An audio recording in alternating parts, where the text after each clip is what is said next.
Under-Secretary General of the UN and Executive Director of the UN Environment Programme, Inga Anderson, said, "We all are one people. We have only one Earth. We have only one home, and that is worth standing up for us." So ladies and gentlemen, we should live sustainably in harmony with nature. That is why my speech today is going to give you a 101 lesson on the what, why, when, who and how we can live sustainably in harmony with nature. Are you ready? Let's begin. Hi, my name is Jay and this is my World Speech Day 101. In such a broad topic like this, I believe that it's important that we start at the what. What is living sustainably in harmony with nature? Is it a Tarzan-like scenario where humans have to live in a world completely isolated from technology, with a pack of wolves and other animals? Or is it a world that continuously advances in modernization? A Back to the Future Terminator kind of scenario, without all the bad bits? The answer to that question is that it's kind of like a middle ground between the two extremes. So to properly define it, let's break it down. Living sustainably in harmony with nature. My formula for defining something is taking each word and bringing it down to its most basic form and then putting them together. But sometimes that can sound a bit unique. Living life sustainably, sustain. Inside, harmony, peace, with, together, nature, green. So what do we get? Life, sustain, inside, peace, together, green. Which doesn't sound like much, but it's the basis for our definition.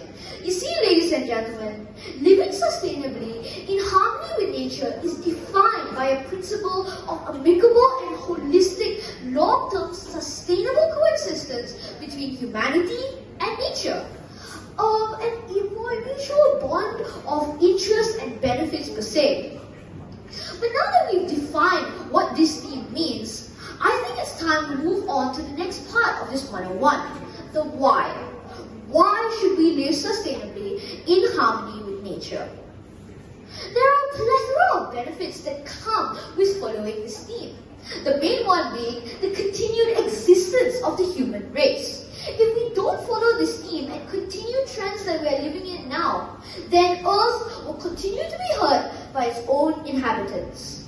Temperatures will rise like they are now, global sea levels will change in similar trends, natural disasters will cause a lot of lives to be lost, and countries, just like humans, plants and animals, will disappear. It will be the end of the world. And although it may seem like we're a long way from this scenario, there are already many negative impacts that our neglect for this theme is forcing us to face. So why should we live sustainably in harmony with nature? It's because we avoid things like climate change, deforestation, and pollution, along with the several negative impacts that they carry for us humans, but also because of the benefits. Around 90% of our food and fiber comes from plants and animals. And so by following this theme, we're getting healthier food in a higher abundance. We're also getting cleaner air through the existence of more plants. Additionally, we're saving a lot more money because we're stopping things like emission-emitting transportation, packaging, and food wastage. The point that I'm trying to make here, ladies and gentlemen, is that we shouldn't just live sustainably in harmony with nature to preserve the natural ecosystems on our planet, but also because of all that we gain from them.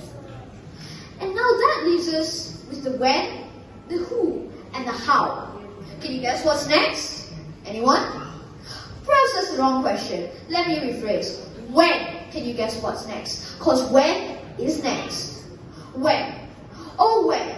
For when, the question to ask is when should we start? When should we start living sustainably in harmony with nature?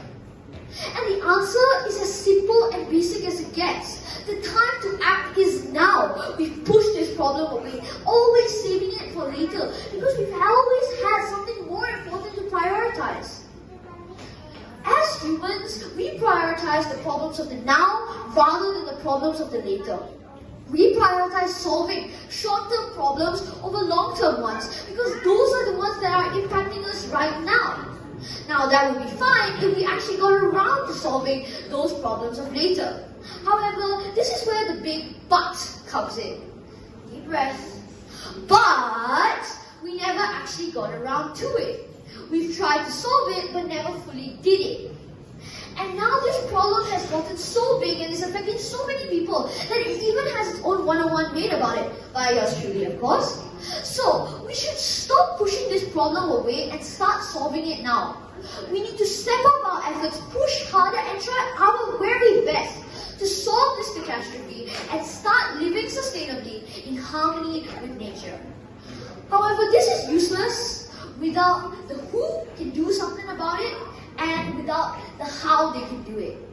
So without further ado, ladies and gentlemen, I present the who. Who done it? Who can do something about it? The answer to those two questions is the same. Us. We did it and we can do something about it. However, everyone needs to be on board for change. And by everyone, I mean governments, businesses and the industry and individuals. In terms of governments, ladies and gentlemen, you must understand that only governments can initiate the cross-sectoral transformative change that we need at scale. Whether it's at a global, national or regional level, governments are key drivers of sustainability. So we need good, committed leaders to make a difference. Next up, businesses and the industry. We need businesses and the industry to be on board because only they have the power to shape the economy that we need, an economy that meets our needs of sustainability. We need a circular economy that can still develop with less material resources but also value sustainability. While we may not be able to give this push for change, they can. They can shape the holistic economy that we need. And lastly, you, me, them, us. Individuals. As citizens, workers, students, teachers, consumers, and much more, our decisions impact how our society treats the environment. So instead of just making our own personal lives sustainable, we need to press for support faster and in a more far-reaching presence so that environmental change can be heard and larger entities like businesses and the government will help. But we first need to know how we can do it. The last part of this 101. How they can do something about it. I have 3 messages that I would like to share, and if you take nothing away from this speech, just please remember these 3 messages. First, to governments around the world who may or may not be hearing this. If you don't already practice a form of governance that includes living sustainably in harmony with nature, then I urge you to follow this plea. Close the carbon gap by agreeing to the Paris Agreement and all its goals. Halt deforestation, protect and restore nature by following the post-2020 Global Biodiversity Framework, and join initiatives like the UN Decade Ecosystem Restoration 2021 to 2030. Please try implementing these in your own country to become a key driver of sustainable change. Next, to businesses and the industry. My message for you is simple. Change. Change requires sacrifice, I agree. But change is inevitable. Change to a sustainable model to help with energy wastage and the climate. Join initiatives like the Race to Zero and the New Plastics Economy Global. Stop marine and air pollution. Invest in scaling up emission reduction transportation services. And prevent food wastage. Do this to stop hurting and to start healing our planet. After all, there's only one Earth, one home. And lastly, to everyone else tuning in, ladies and gentlemen, boys and girls. First, let me apologize for only addressing you now in my speech at the very end. However, this is a very important moment in my speech, so it is imperative that you lend me all ears. It is time to make the change that I know you all can do. It is time to advocate for what we believe in. Step up and speak up, because your voices will create the rallying cry for change. No voice is too small, no action is too minute, because we are stronger together. Let's begin, shall we? I would finally like to end my speech with this. In our universe, there are billions of galaxies. In our solar system, there are 8 planets. In these 8 planets, there is only one Earth. One people, one Earth. One home. So let's take care of it, shall we? Thank you. I hope you enjoyed my speech.